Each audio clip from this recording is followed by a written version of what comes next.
नमस्कार दोस्तों, विज्ञान वीडियो लेक्चर में आपका स्वागत है। आज हम 8वीं कक्षा के अध्याय दहन एवं ज्वाला को शुरू करने जा रहे हैं। आज हम इस अध्याय का पहले भाग को समझेंगे। तो आइए जानते हैं कि आज की वीडियो में हम लोग क्या क्या पढ़ने वाले हैं। सबसे पहले हम पढ़ेंगे दहन क्या है इसके बारे में। इसके बाद हम जानेंगे कि हम आग पर नियंत्रण कैसे पाते हैं। तो आइए आज के पहले विषय से शुरू करते हैं और जानते हैं दहन के बारे में। दोस्तों, हम लोग घर पर, उद्योगों में और वाहनों को चलाने के लिए विभिन्न प्रकार के ईंधनों का उपयोग विविध प्रयोजनों के लिए करते हैं। हम ईंधनों का प्रयोग व्यापार और उद्योगों में करते हैं, मोटर गाड़ियां चलाने में करते हैं, जैसे कि गोबर, लकड़ी, कोयला, कास्ट कोयला, पेट्रोल, डीजल, संपीड़ित प्राकृतिक गैस यानी कि सीएनजी। तो इस अध्याय में हम मुख्यतः दहन के बारे में समझेंगे, दहन के प्रकार के बारे में समझेंगे और हम आग पर कैसे नियंत्रण पा सकते हैं इनके बारे में हम चर्चा करेंगे। तो इससे पहले आगे बढ़ते हैं, हमारे मन में यह प्रश्न उठता है कि मोमबत्ती और कोयले जैसे ईंधन जलते हैं, तो क्या इन दोनों के जलने में क्या अंतर आता है। तो आइए हम इन्हीं प्रश्नों का उत्तर जानते हैं। मोमबत्ती के जलने और कोयले जैसे ईंधन के जलने में यही अंतर है कि मोमबत्ती ज्वाला के साथ जलती है, जबकि कोयला ज्वाला के साथ नहीं जलती है। जैसा कि आप चित्र में देख रहे हैं, मोमबत्ती ज्वाला के साथ जल रही है, वहीं दाईं वाले चित्र में आप देख रहे हैं कोयला बिना ज्वाला के साथ जल रही है। इसी प्रकार अनेक ऐसे पदार्थ हैं जो बिना ज्वाला के जलते हैं और कुछ ज्वाला के साथ जलते हैं। तो इस अध्याय में हम जलने के रासायनिक प्रक्रम और इस प्रक्रम में उत्पन्न ज्वाला के प्रारूपों का अध्ययन हम करेंगे। आइए हम आगे बढ़ते हैं और समझते हैं दहन के बारे में। दोस्तों, जैसा कि हमने पिछली कक्षा में पढ़ा था कि मैग्नीशियम जलकर मैग्नीशियम ऑक्साइड बनाता है और ऊष्मा तथा प्रकाश उत्पन्न करता है। कास्ट कोयला वायु में जलकर कार्बन डाइऑक्साइड, ऊष्मा और प्रकाश देता है, जैसा कि आप चित्र में देख रहे हैं। तो आइए हम दहन के परिभाषा के बारे में समझते हैं। रासायनिक प्रक्रम जिसमें पदार्थ ऑक्सीजन से अभिक्रिया कर ऊष्मा देता है, दहन कहलाता है। जिस पदार्थ का दहन होता है वह दाह्य कहलाता है। इसे ईंधन भी कहते हैं, जैसा कि आप चित्र में देख रहे हैं। अब हमारे मन में प्रश्न यह आता है, आखिर ईंधन कैसे पदार्थ होते हैं। तो आपको जानकारी के लिए मैं बता दूं, ईंधन ठोस, द्रव या गैस हो सकता है। कभी कभी दहन के समय ज्वाला के रूप में अथवा एक लौ के रूप में प्रकाश भी उत्पन्न होता है। मैग्नीशियम और कास्ट कोयला दाह्य पदार्थ है, जैसा कि आप चित्र में देख रहे हैं। ठोस के रूप में लकड़ी, द्रव के रूप में केरोसिन तेल और गैस के रूप में एलपीजी गैस, ये सभी ईंधन ही है। आइए हम एक महत्वपूर्ण तथ्य को समझते हैं। भोजन हमारे शरीर के लिए एक ईंधन है। हमारे शरीर में भोजन ऑक्सीजन से अभिक्रिया कर अपघटित होता है और ऊष्मा उत्पन्न होती है, जिससे कि हमारे शरीर में ऊर्जा मिलती है और हम इस कारण अपने दैनिक क्रियाकलाप कर पाते हैं। हम अपने दैनिक जीवन में बहुत सारे ऐसे पदार्थ का इस्तेमाल करते हैं जो दाह्य पदार्थ होते हैं और कुछ ऐसे पदार्थ होते हैं जो अदाह्य पदार्थ होते हैं। आइए हम एक सारणी की मदद से समझते हैं कि आखिर कौन से पदार्थ दाह्य होते हैं और कौन से पदार्थ अदाह्य होते हैं। जैसा कि आप चित्र में देख रहे हैं दहनशील पदार्थ, वहीं आप नीचे वाले चित्र में देख रहे हैं अदहनशील पदार्थ के बारे में। अब आप सारणी को देखें और समझें।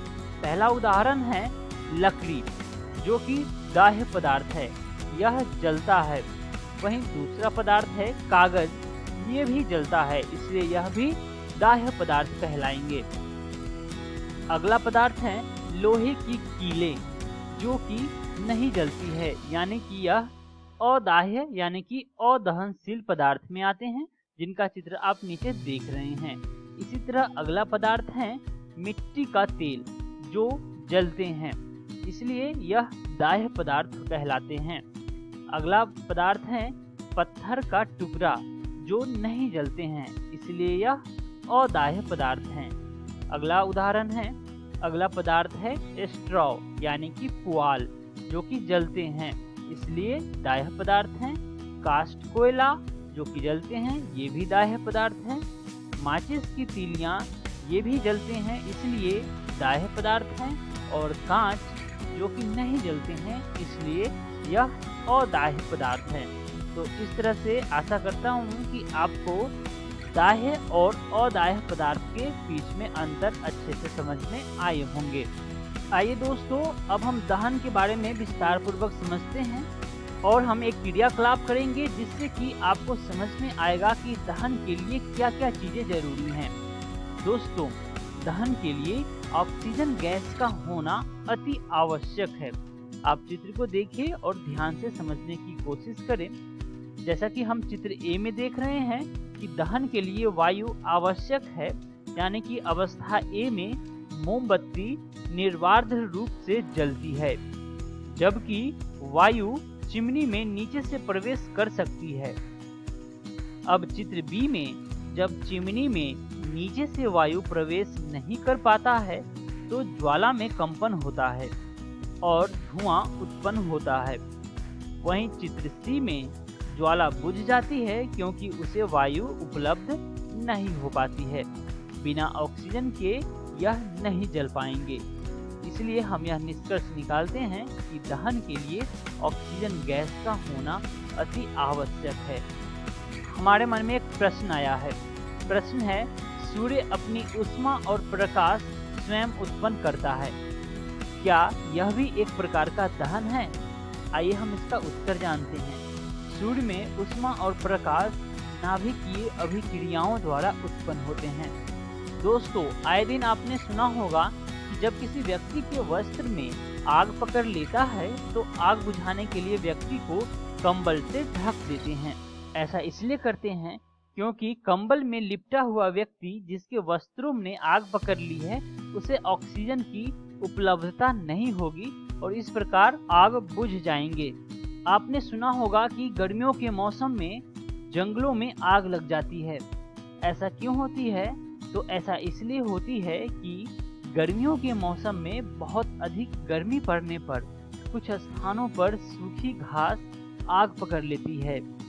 घास से आग पेड़ों में फैलती है और जल्द ही पूरा जंगल आग की चपेट में आ जाता है। आइए दोस्तों, अब हम अगला विषय के बारे में समझेंगे, जिसका नाम है ज्वलन ताप। वह न्यूनतम ताप जिस पर कोई पदार्थ जलने लगता है उसका ज्वलन ताप कहलाता है।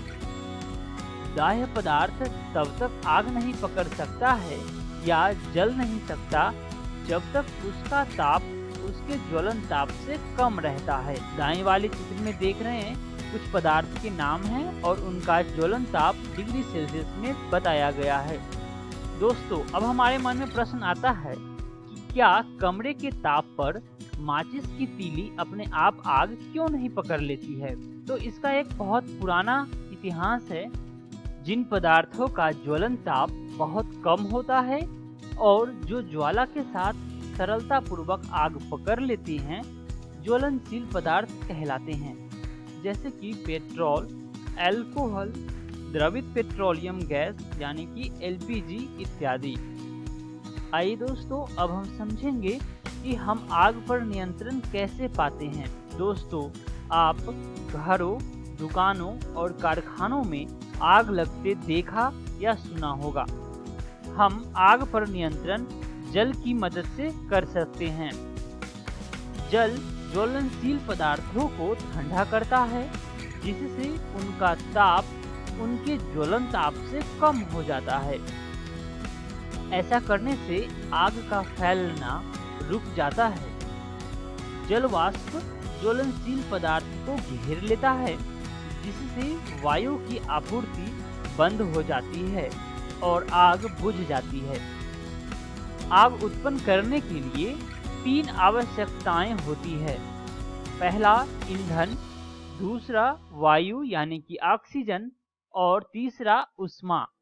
आप चित्र को देखें और ध्यान से समझें। एक तरफ दहनशील पदार्थ हैं, दूसरी तरफ ज्वलन ताप और तीसरा ऑक्सीजन। ये तीनों का होना अनिवार्य है, तभी आग हम उत्पन्न कर सकते हैं। दोस्तों, आप अग्निशामक नाम सुना ही होगा। आग बुझाने वाले का कार्य वायु का प्रवाह काटना या ईंधन का ताप कम करना दोनों होते हैं। जल सबसे अधिक प्रचलित अग्निशामक हैं, परंतु जल तभी कार्य कर सकता है जब लकड़ी और कागज जैसी वस्तुओं में आग लगी हो। यदि विद्युत उपकरणों में आग लगी हो तो जल विद्युत का चालन कर सकता है और आग बुझाने वालों को हानि हो सकती है, इसलिए हमें ऐसा नहीं करना चाहिए। कार्बन डाइऑक्साइड को उच्च दाब पर द्रव्य के रूप में सिलेंडरों में भरी जा सकती है। सिलेंडर के छोड़े जाने पर कार्बन डाइऑक्साइड यानी कि CO2 बहुत अधिक फैलती है और ठंडी हो जाती है। अतः यह न केवल आग को चारों ओर से घेर लेती है, बल्कि ईंधन के ताप को भी नीचे ले जाती है। इसलिए यह अति उत्तम अग्निशामक है। इस तरह से दोस्तों, हम आज की वीडियो का सारे विषयों का अध्ययन कर चुके हैं। आइए एक बार फिर से जानते हैं कि आज हमने क्या क्या सीखा है। सबसे पहले हमने दहन क्या है इसके बारे में जाना। इसके बाद हम आग पर नियंत्रण कैसे पाते हैं। आइए जानते हैं कि अगली वीडियो में हम क्या क्या पढ़ने वाले हैं। अगली वीडियो में हम दहन के प्रकार के बारे में समझेंगे। ठीक इसके बाद ज्वाला कैसा होता है और कितने प्रकार के होते हैं, इनके बारे में समझेंगे। और अंत में ईंधन क्या है, इनके बारे में भी हम विस्तार पूर्वक समझेंगे। आशा करता हूँ कि आप सभी को आज का वीडियो अच्छे से समझ में आया होगा। मिलते हैं अगली वीडियो में अध्याय के दूसरे भाग में। धन्यवाद।